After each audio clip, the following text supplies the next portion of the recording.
from the wind-swept shores of the 18th-century English coast to the shimmering sands of a faraway island shrouded in mystery. The story of Treasure Island by Robert Louis Stevenson has captivated readers for generations.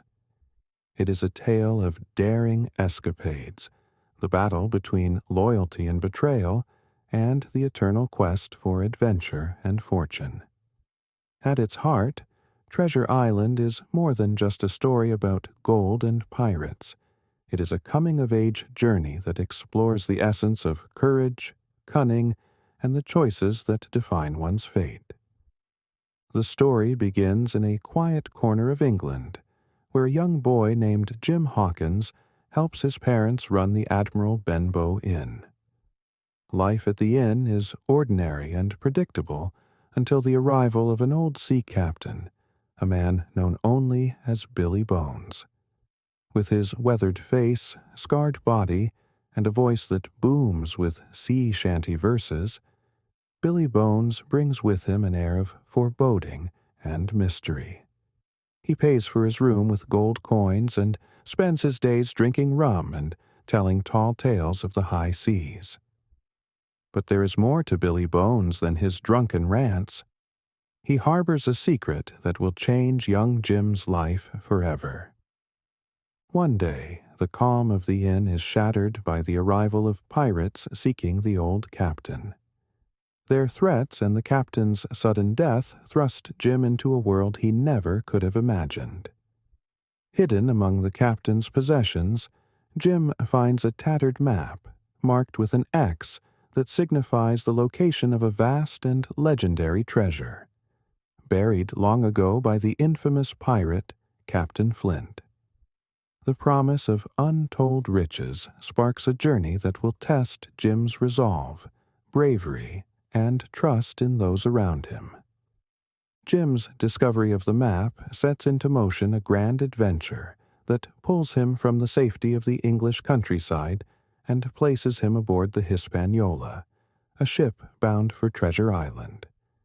Joining him are Squire Trelawney, a man whose enthusiasm for the hunt knows no bounds, and the wise and steady Dr. Livesey, whose calm demeanor masks a core of unyielding courage.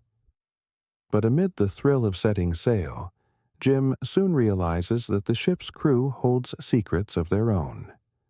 Among them is Long John Silver, the ship's one-legged cook, whose affable nature hides a ruthless ambition and unmatched cunning.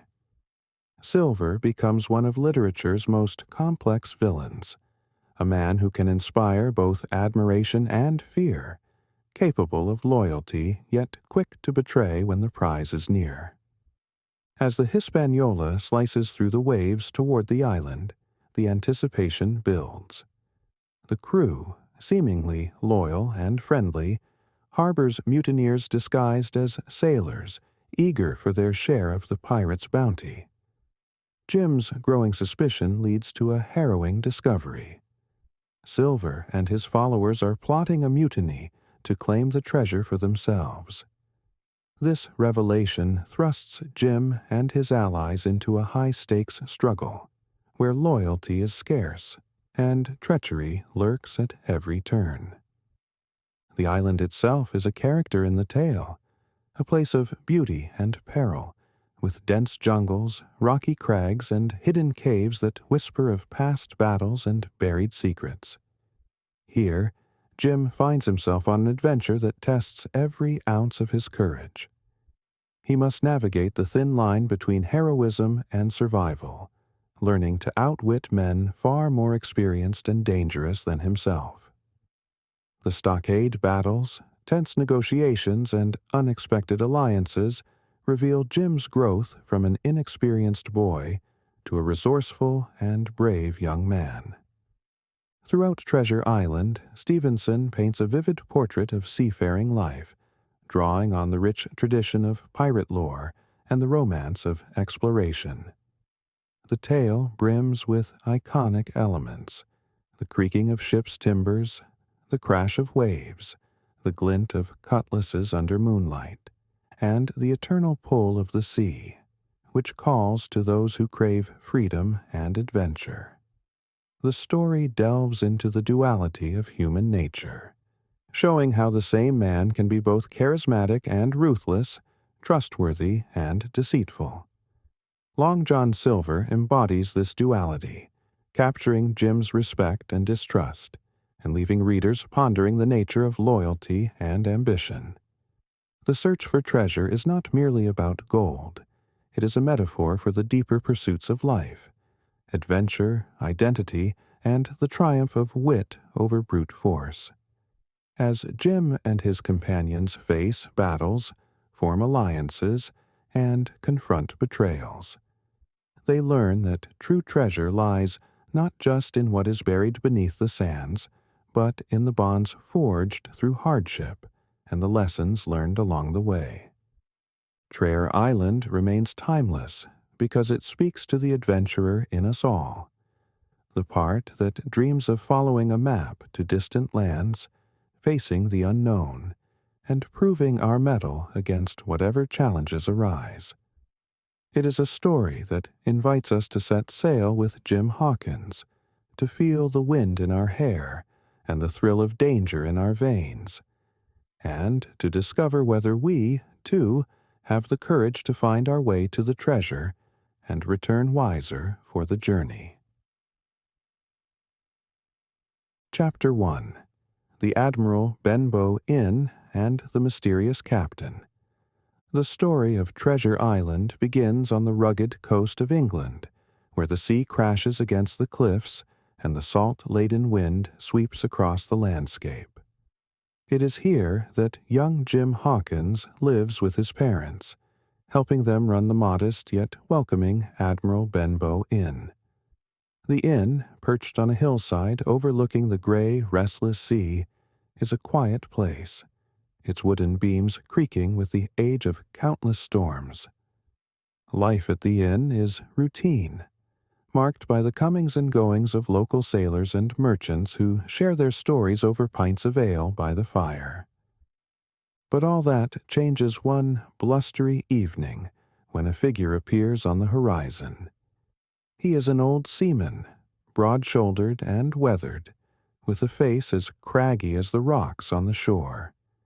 He walks with the steady gait of a man used to the roll of the sea, carrying a large sea chest and scanning the inn with eyes that seem to pierce through time itself. His name, he tells them, is Billy Bones, though he insists on being called simply the Captain. The hush that falls over the room at his arrival is palpable, as though the very air grows heavier with his presence. Billy Bones is no ordinary guest. He is a man of secrets, wrapped in an aura of fearsome mystery. He rents a room at the inn, pays Jim's father generously in gold, and settles in as though the inn is now his ship to command. He keeps mostly to himself, drinking rum in large quantities and staring out at the sea, muttering strange sea shanties and tales of distant ports. But there is one thing that sets him apart even more than his rough appearance and erratic behavior: his fear of the one-legged man. The mere mention of this phantom figure is enough to make him freeze, his expression one of sheer terror. Despite his gruff exterior, Billy Bones's presence fascinates young Jim. The captain's tales of shipwrecks, hidden coves, and buried gold stoke Jim's imagination, filling his dreams with visions of the high seas and adventures far beyond the simple life of the inn. Yet, as weeks turn into months, a sense of unease grows. Billy Bones is a man hunted by his past, and soon that past comes knocking at the door of the Admiral Benbow Inn. One night, as a storm rages outside, another seaman arrives at the inn, a man with a scar across his cheek and eyes as sharp as a hawk's. He asks for Billy Bones, but he does so with a sneer and a menace that chills Jim to the bone. This newcomer, known as Black Dog, confronts Billy in a tense encounter filled with curses and threats. Their words are muffled by the wooden walls, but the clash of tempers is evident. Moments later, Black Dog flees, blood dripping from a wound, leaving Billy Bones gasping for breath and pale as death. The confrontation leaves the captain shaken, and not long after, he suffers a stroke. As he lies in his room, weakened but defiant, he pulls Jim close and reveals fragments of his secret. He warns Jim of a group of pirates who are after him, and, most importantly, he speaks of Flint's treasure, a hoard hidden by the most fearsome pirate ever to sail the seas. Billy Bones tells Jim that these men will stop at nothing to obtain what he has, the map that leads to the treasure. The warning proves prophetic. Just days after Black Dog's visit, a blind beggar named Pew arrives at the inn. His appearance, hunched and dark, exudes a menacing air that unsettles everyone who lays eyes on him. With a gnarled hand, he thrusts a slip of paper into Billy Bones's palm. The dreaded black spot, a pirate's summons and death sentence. The captain, though fierce, is no match for the fear that grips his heart, and he collapses dead, clutching his chest. In the chaos that follows, Jim and his mother search Billy Bones's sea chest, hoping to recover the money owed to them for his stay. Instead, they find a bundle of papers wrapped in oilskin, a map marked with an X. It is this map, with its promise of hidden treasure, that sets Jim's destiny into motion and binds him to a journey fraught with danger and betrayal. Before long, Pew and a band of pirates descend on the inn, searching for the very papers Jim now holds. They ransack the place, their rough voices and thundering boots filling the air with panic. But Jim and his mother have fled into the night, hiding until the pirates disperse, leaving behind a scene of destruction and shattered wood. Pew, unable to find what he came for, meets a grim end under the hooves of advancing horses, trampled as he flails in desperation. With the map in hand, Jim knows that life as he once knew it is over. The discovery marks the end of his innocence and the beginning of an adventure that will take him far from the safety of the English coast, into the heart of pirate legends and the unknown perils of Treasure Island. Chapter 2. The Quest Begins. Squire Trelawney and Dr. Livesey. With the treasure map clutched in his hands and the events at the Admiral Benbow Inn fresh in his mind, Jim Hawkins set out to seek counsel.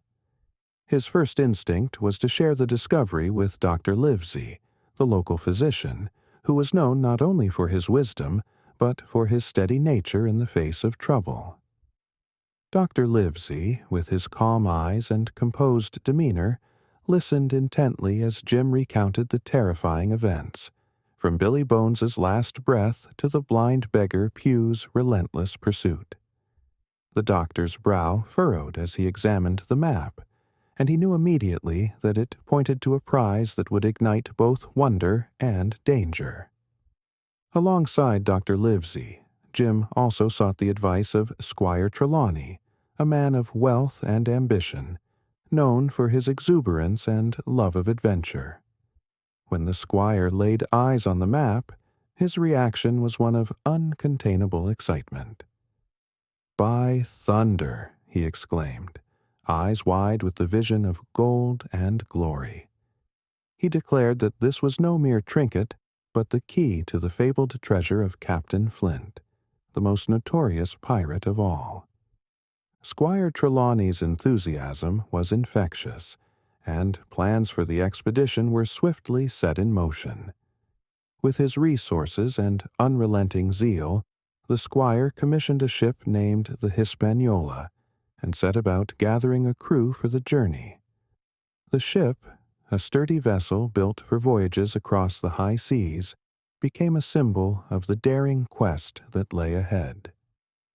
Dr. Livesey, more cautious and practical, took charge of the expedition's provisions and medical supplies, ensuring that they were as prepared as possible for whatever lay ahead. It was during this time that Jim first met the ship's cook, a man named Long John Silver.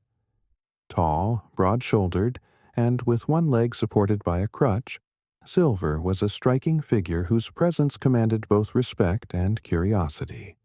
He was affable and talkative, quick to share stories of his time at sea, and possessed a charm that endeared him to almost everyone he met.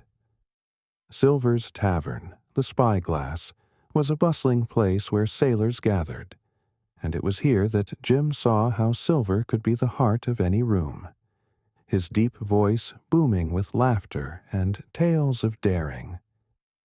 Yet, beneath Silver's warm exterior was a sharp intelligence and an air of mystery. Jim, young and observant, noticed the way Silver's eyes would sometimes flicker with an intensity that hinted at a more calculating nature. Despite his suspicions, Jim found himself drawn to the man's stories and the camaraderie he seemed to inspire among the crew. The squire, eager for the journey, spoke highly of Silver, seeing him as an invaluable addition to their ranks. As the crew was assembled, whispers of mutiny and hidden motives began to creep into Jim's thoughts. The ship's hands were a mix of seasoned sailors and rough men with pasts as shadowy as the sea at night.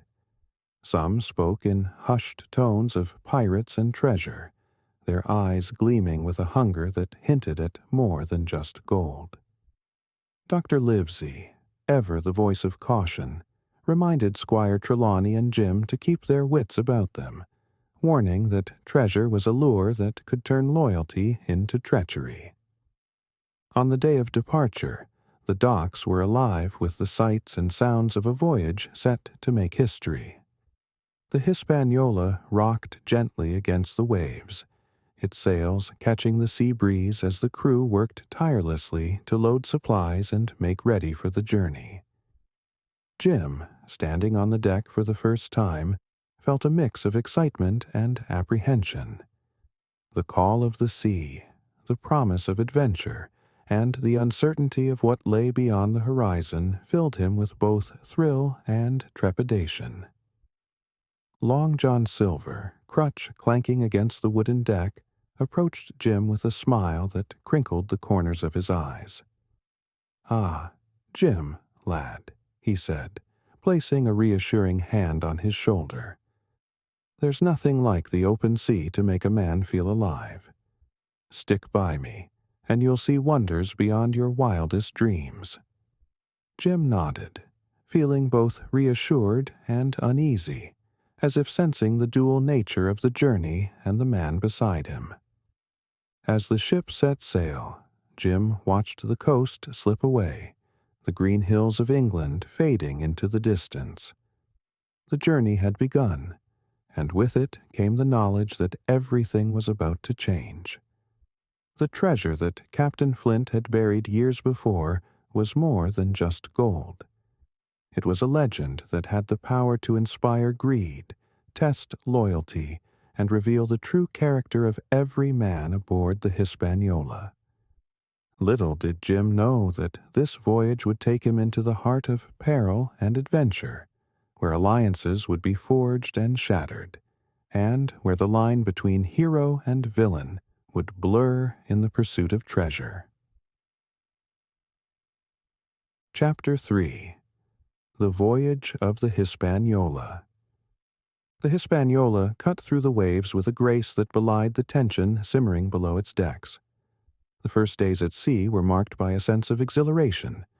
The wind filled the sails, the sea sprayed salt into the air, and the rhythmic creaking of the ship accompanied the hum of activity.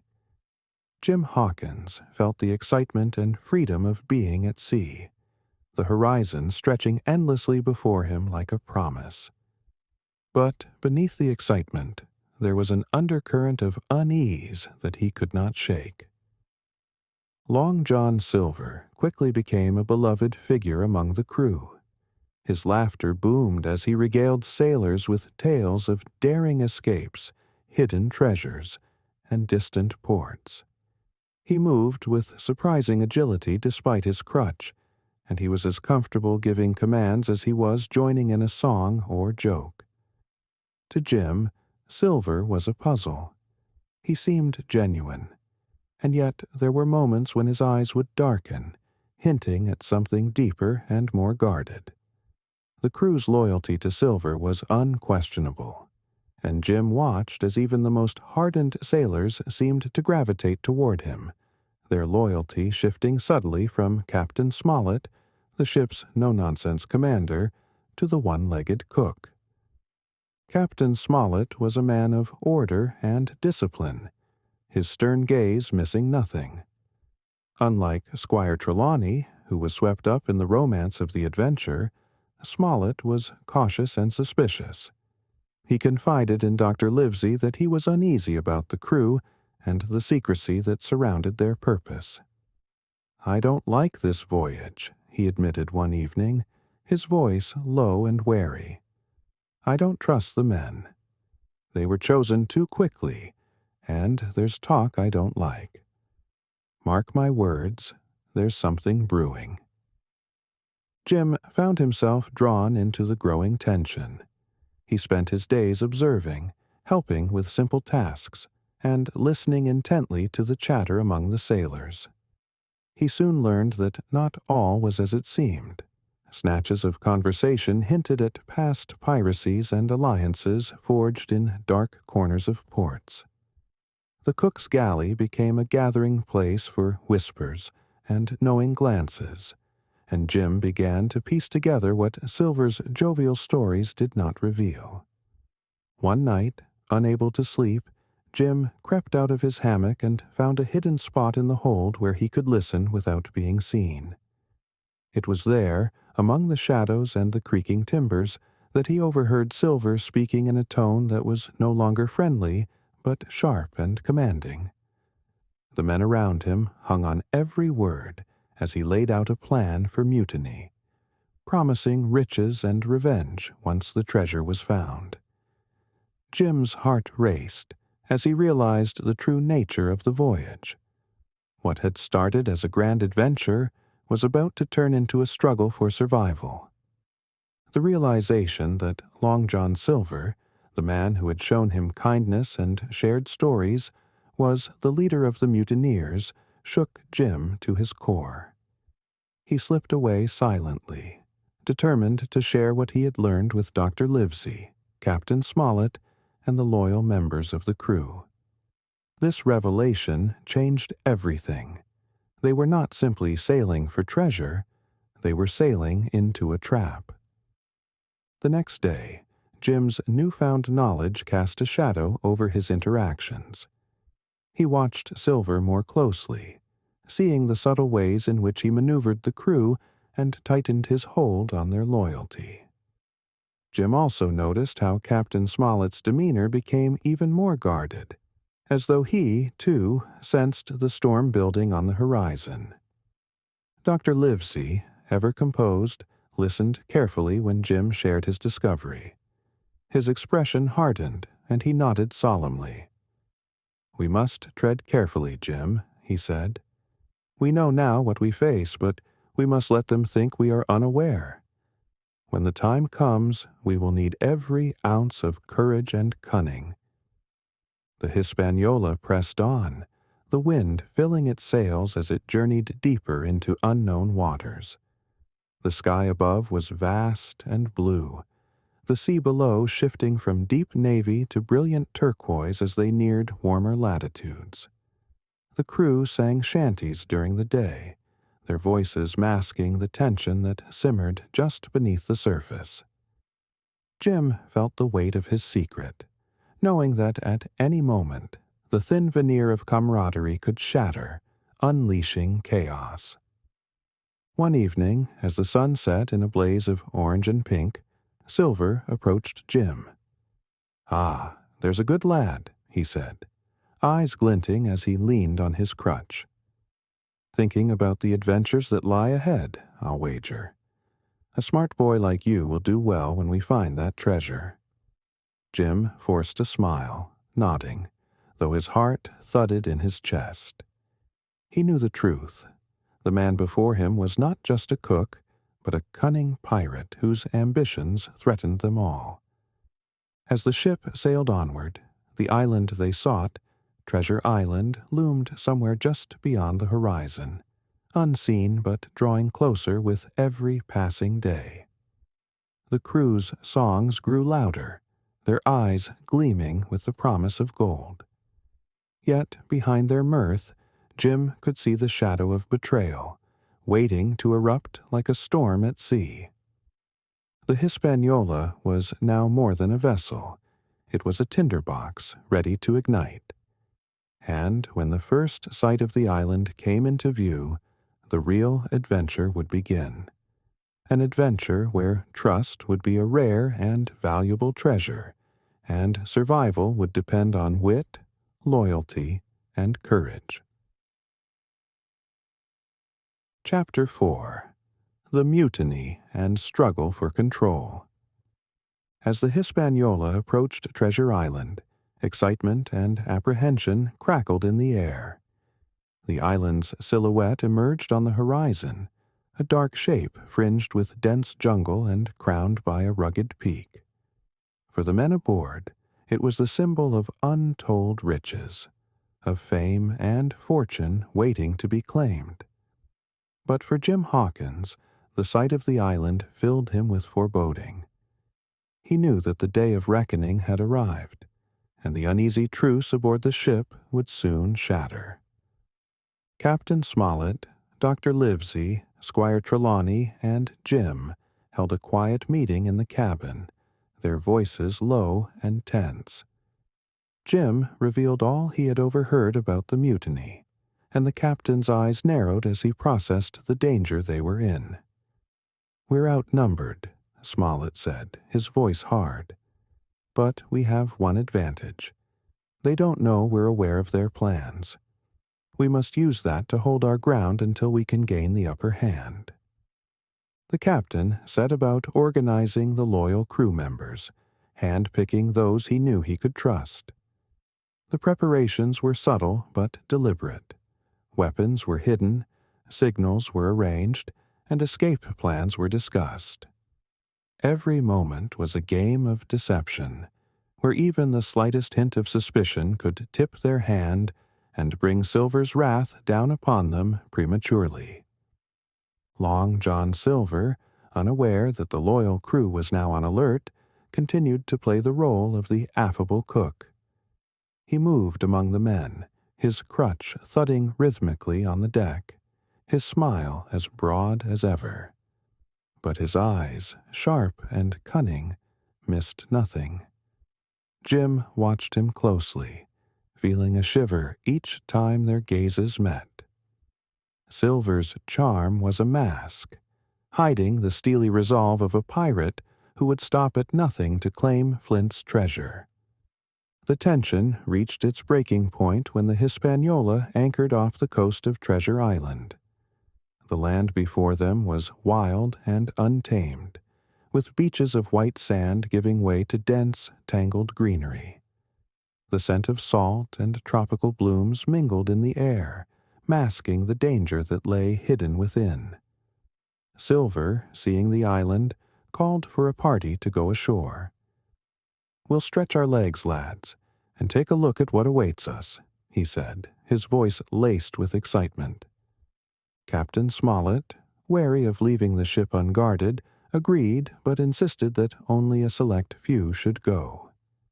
Jim, swept up in the momentum, found himself part of the shore party.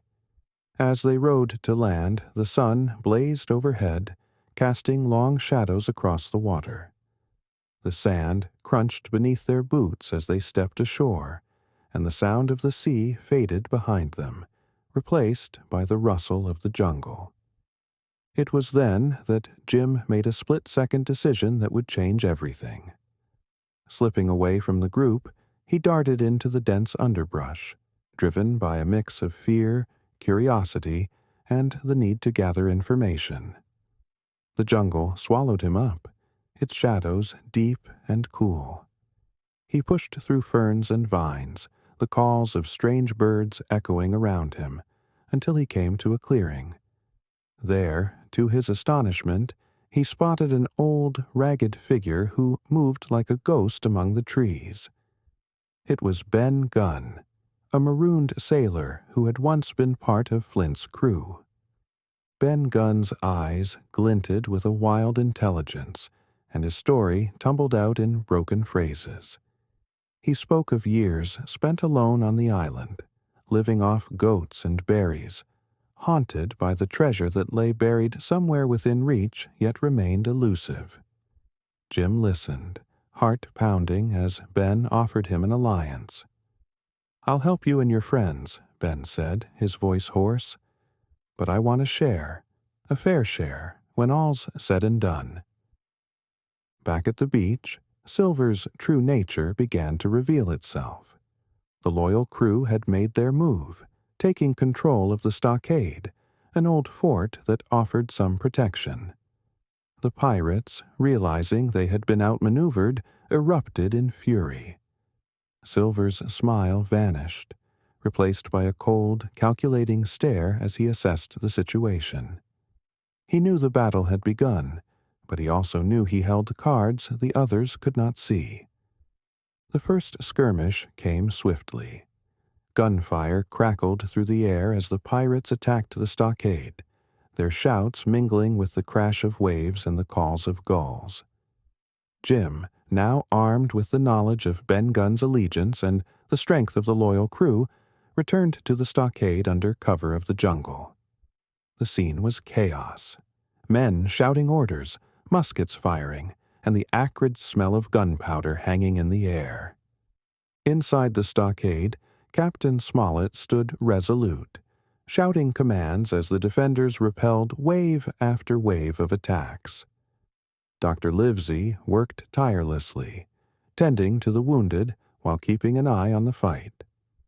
Squire Trelawney, though shaken, fired with a steady hand, his face set in grim determination. And Jim, despite the fear that threatened to overwhelm him, fought with a resolve he didn't know he possessed. The battle raged until dusk, the pirates finally retreating with curses and threats that promised more violence to come. The defenders took the stock of their situation, weary but alive. Long John Silver, back on the beach, watched the stockade with narrowed eyes, his mind already plotting his next move. He knew that to claim Flint's treasure, he would have to outwit not just the loyal crew, but the boy who had slipped through his grasp and returned with a secret that could change the balance of power. As night fell over Treasure Island, the air buzzed with the anticipation of what was to come. The struggle for control was far from over, and Jim knew that the days ahead would test his courage and the loyalty of everyone around him. The island, with its hidden paths and buried secrets, had become a battlefield where trust was scarce, and every decision carried the weight of life and death. Chapter 5. The Stockade and the Battle for Survival. The stockade stood as a fortress of hope amid the wild chaos of Treasure Island, its wooden walls battered but strong. For Jim Hawkins and the loyal crew, it was more than just a shelter. It was their last stand against the mutineers led by Long John Silver. Inside the cramped quarters, the air was thick with tension. The light of the setting sun slanted through gaps in the wooden walls, casting long shadows that danced like specters of the past. Every creak of the stockade seemed to echo with forewarning, a reminder that danger pressed in on all sides. Captain Smollett gathered the defenders in a huddle, his voice steady and commanding. "We are outnumbered, gentlemen, but we are not outmatched. We hold this fort, and we use the night to prepare." His eyes met Jim's with a rare flicker of warmth. "You've done well, lad. Now, let's keep our wits about us." Jim felt a surge of pride, but also a knot of fear in his stomach. The memory of the pirates' last assault was still fresh. Their wild eyes, the clash of cutlasses, and the sharp crack of musket fire. Yet, despite the fear, he knew there was no turning back. The map to Flint's treasure had bound their fates together, and there was no escape from the island until one side claimed victory. As darkness fell, the pirates launched their first nighttime raid. Their shouts pierced the silence, fierce and full of fury. Muskets flashed like lightning, and the smell of gunpowder filled the air. Jim and the others manned their positions, returning fire and pushing back the attackers who tried to scale the walls. Squire Trelawney, his face set with determination, aimed carefully and fired, taking down a pirate who had nearly breached their defenses. Dr. Livesey, in between tending to the wounded, loaded muskets with practiced precision, his calm demeanor a stark contrast to the chaos around him. Long John Silver, standing back and observing the assault, barked orders to his men, his voice cutting through the noise like a whip. He had promised them treasure, and the gleam of gold had hardened their resolve. But Silver's eyes, sharp and calculating, betrayed a deeper concern. He knew this was not just a battle of strength, but one of strategy and wits. He watched Jim's movements closely, sensing that the boy's defiance would play a crucial role in the fight to come. Amid the clash of metal and the roar of gunfire, Jim saw a chance to slip out of the stockade and into the night. The idea was risky, but he knew that the battle would not be won by staying confined. He ducked under the cover of darkness and made his way to the edge of the clearing, the cool air stinging his cheeks as he ran. His heart raced, each step a gamble that could lead to victory or capture. In the depths of the jungle, Jim found the hidden spot where Ben Gunn had shown him the remnants of his makeshift shelter. Ben, a wild figure with a beard as unkempt as the island's vines, grinned at Jim's arrival. "You're a brave one, Jim Hawkins," he said, his voice low but spirited. "I've been waiting for this moment. The treasure isn't where they think it is, you know." Jim's eyes widened. This revelation was a turning point, a secret that could change everything. Ben Gunn, once a member of Flint's crew and marooned on the island for years, had already found and hidden the treasure. The irony struck Jim with the force of a wave. While Silver and the pirates battled for control, the true prize was within reach of those who knew its secret. As dawn approached, Jim returned to the stockade, sharing the news with Dr. Livesey and Captain Smollett. The revelation brought a spark of hope to the weary defenders. They devised a plan. While the pirates focused their efforts on an all-out assault, Jim and a small group would move under cover to secure Ben Gunn's hidden cache. The captain's expression was serious. "This is our chance, but it must be done with utmost care." The pirates' final assault came at first light. With blood-curdling cries, they stormed the stockade, their weapons gleaming in the early morning sun. The defenders fought fiercely, exhaustion etched into their faces, but their resolve unbroken. Silver himself joined the fray, wielding his cutlass with the precision of a man who had fought 100 battles. His one-legged stance did nothing to slow him. He moved like a force of nature, eyes blazing with determination.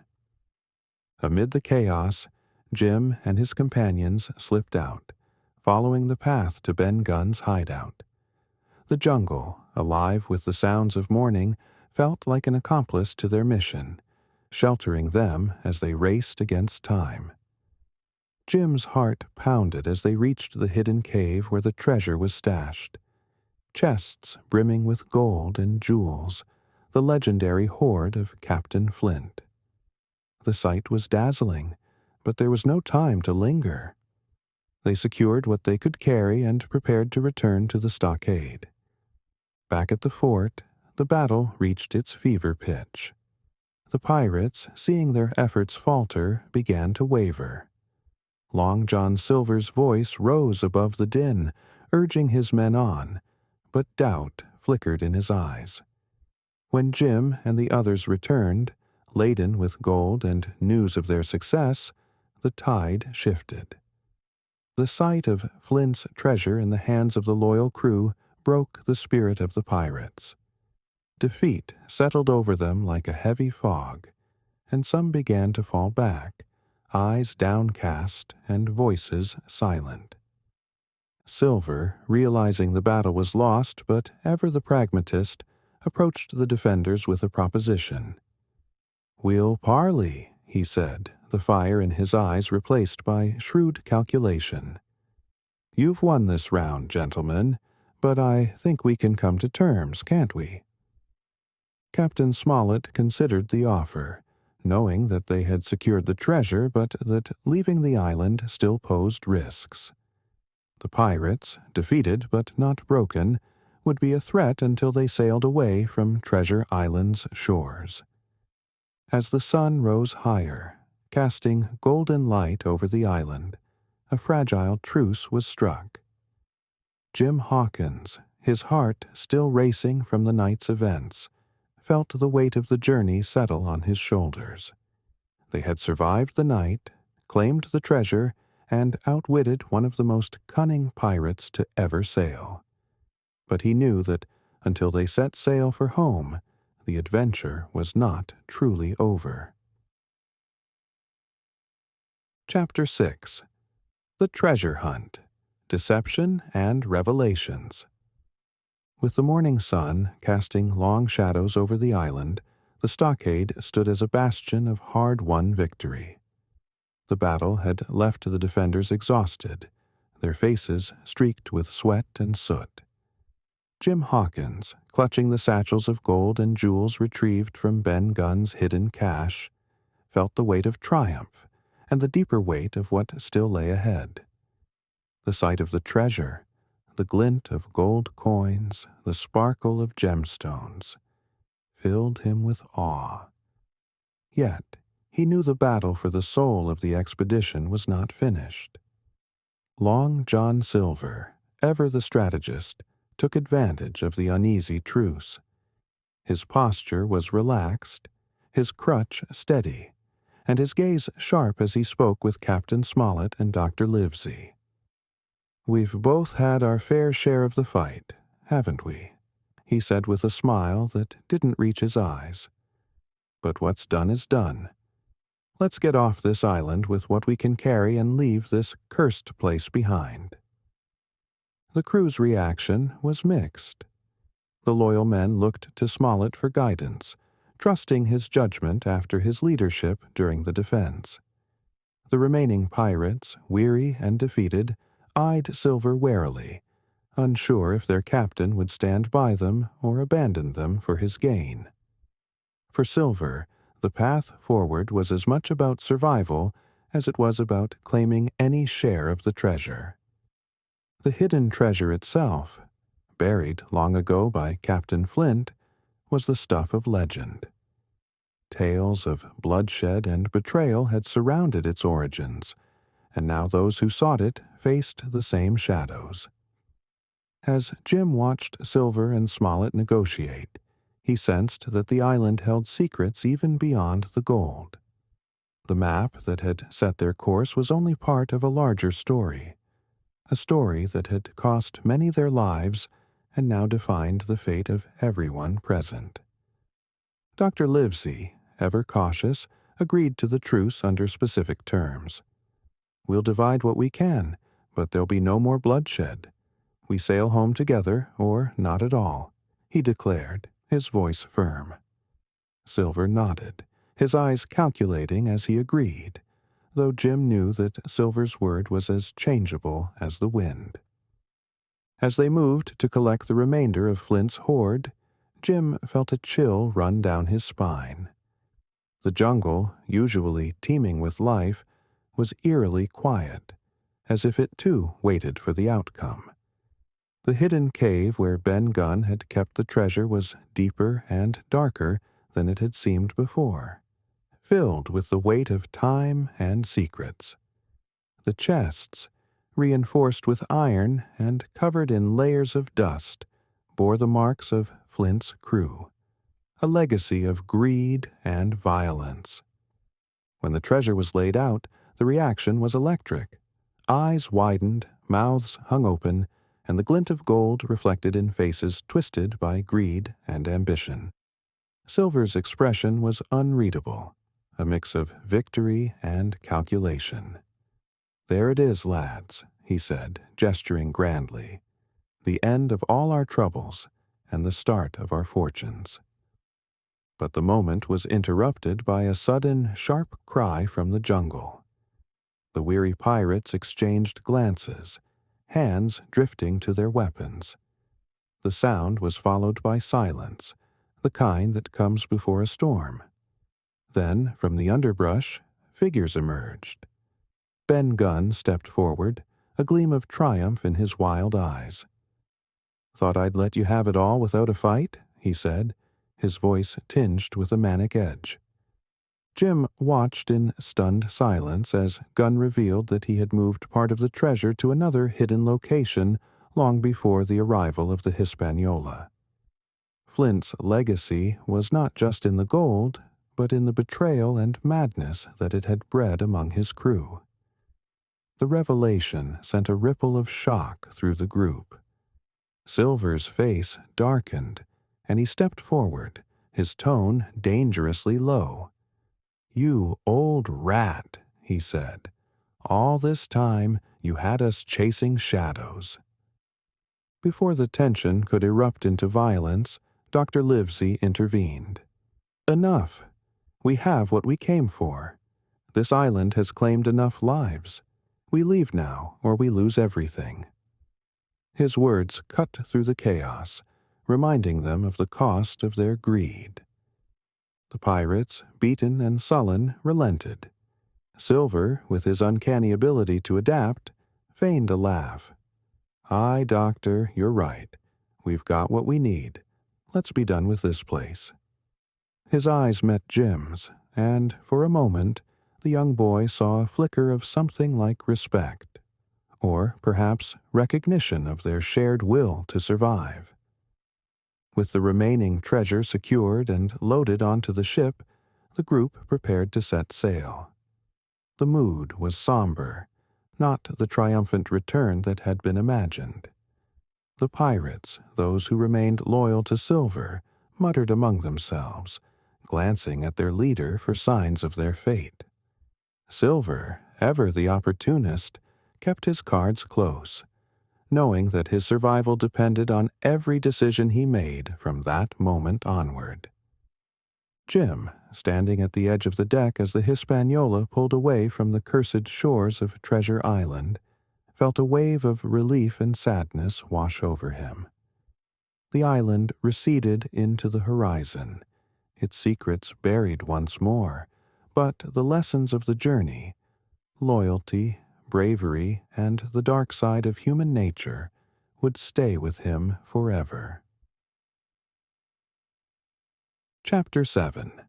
Resolution and Silver's Escape. The Hispaniola sailed away from Treasure Island, its masts cutting through the crisp morning air as the island shrank into the distance. The journey back was one of quiet tension and weary relief. The crew, battered and bruised from their ordeal, moved with the slow, deliberate pace of men who had survived a great storm. They carried with them not just the weight of treasure, but the memories of betrayal, loss, and unexpected loyalty. Jim Hawkins stood at the bow, feeling the sea spray against his face and the steady roll of the ship beneath his feet. The adventure that had begun with the discovery of a mysterious map now seemed like a distant dream, shadowed by the reality of what they had endured. Treasure Island was behind them, but its legacy lingered, a mix of golden promise and dark memories. Long John Silver was a constant, complex presence aboard the ship. Though technically a prisoner, he was not treated as one. His cunning and charisma had secured him a position somewhere between captive and reluctant ally. Silver moved about the deck with a practiced ease, exchanging knowing glances and offering wry comments that kept the crew both entertained and uneasy. He was a man who thrived on the knife's edge between trust and suspicion, and even now, with their victory secured, Jim could not help but admire his resilience. Dr. Livesey, ever vigilant, kept a close eye on Silver, understanding that while the immediate danger had passed, the cook's mind was always at work, searching for an opening. "Stay sharp, Jim," Livesey said one evening as they watched the sunset. "Silver is not one to accept defeat without a plan." Jim nodded, the words echoing what he already knew in his heart. Silver was a survivor, and survival often meant taking risks others would not dare. As the days turned into weeks, the lure of the treasure began to shift from excitement to practicality.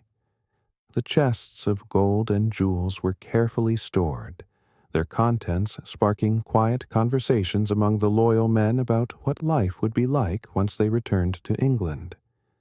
Dreams of land, comfort, and peace filled their heads, a stark contrast to the fear and violence they had left behind. But Silver had other plans. One moonless night, when the sea was as calm as a sleeping beast, Jim awoke to a faint noise. Moving quietly, he peered out from his cabin to see a shadow moving across the deck.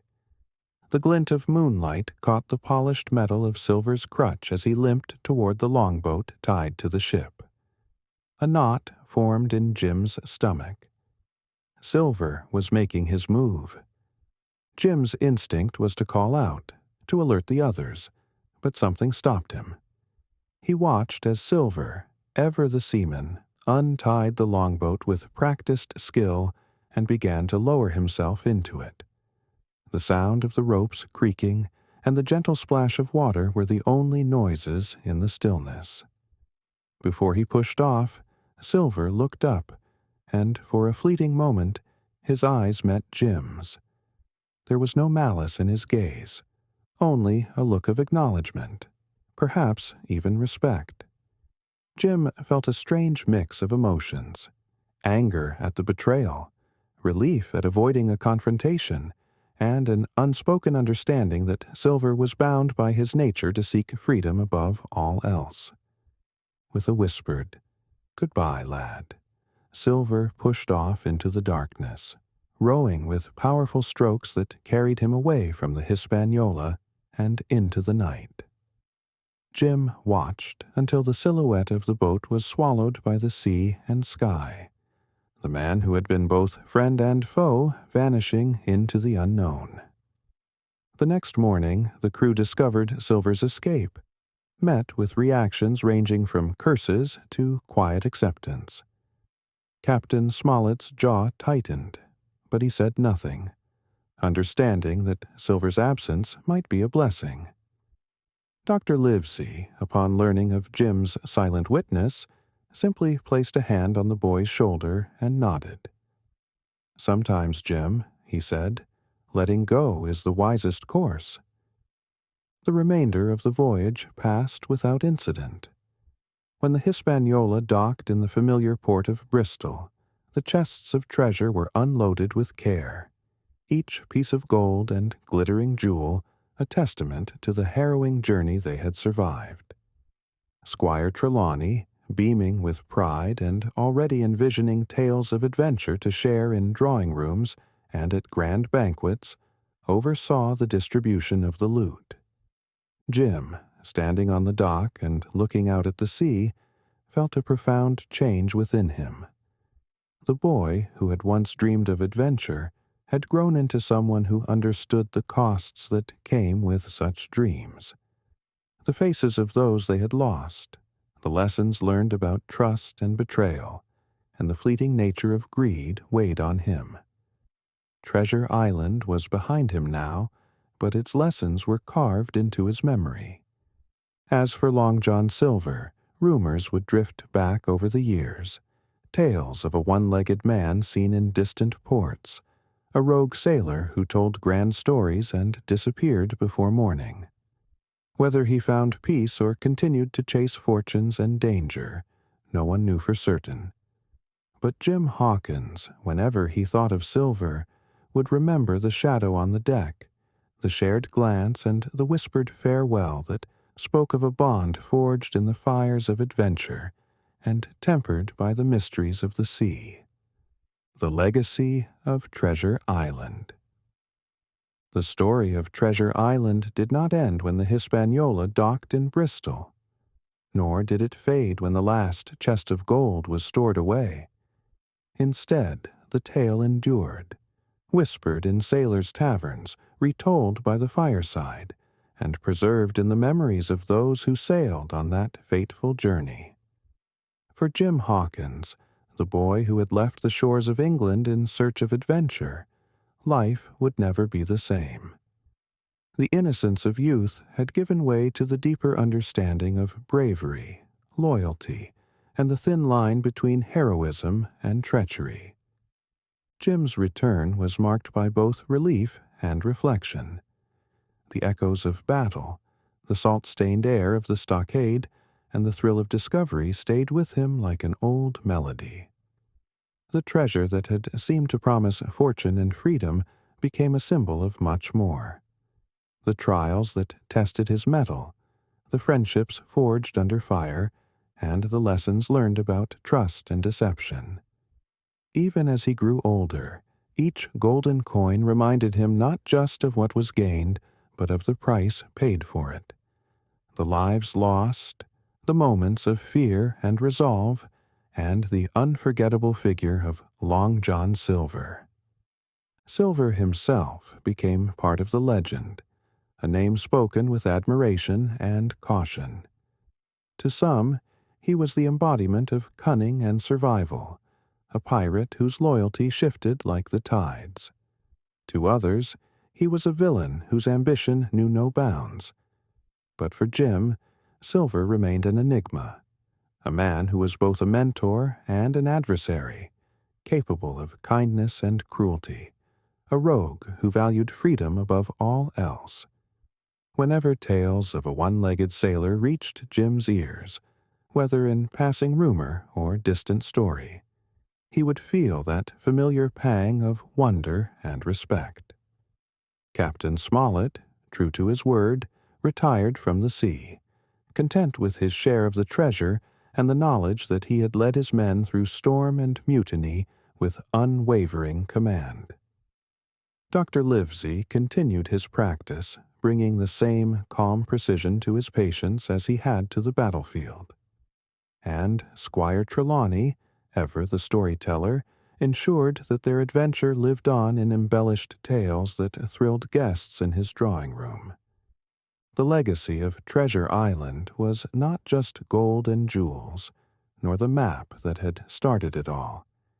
It was the story of a journey that transformed a group of disparate souls into legends. It was a testament to the spirit of adventure, the allure of the unknown, and the courage it took to face both external dangers and the darkness within. For Jim Hawkins, the story of Treasure Island was a chapter in his life that defined him. He would go on to tell the tale, passing it down as a warning and an inspiration, a reminder that some treasures are measured not just by what they bring, but by what they teach. The sea called to him still, its waves whispering secrets, but he knew that every adventure carried both promise and peril. And while he had left behind the island with its buried chests and shadowed past, the lessons of courage, loyalty, and the complexities of human nature would remain with him forever, echoing like the distant roar of the tide. Treasure Island stood as a reminder that true treasure lies not just in what is found, but in the journey itself, where courage is tested, alliances are formed, and every choice leaves a mark. And so, the story of Jim Hawkins, Long John Silver, and the quest for Flint's gold became a legend told and retold. A tale that would inspire new generations of seekers and dreamers to look beyond the horizon and dare to find their own adventures.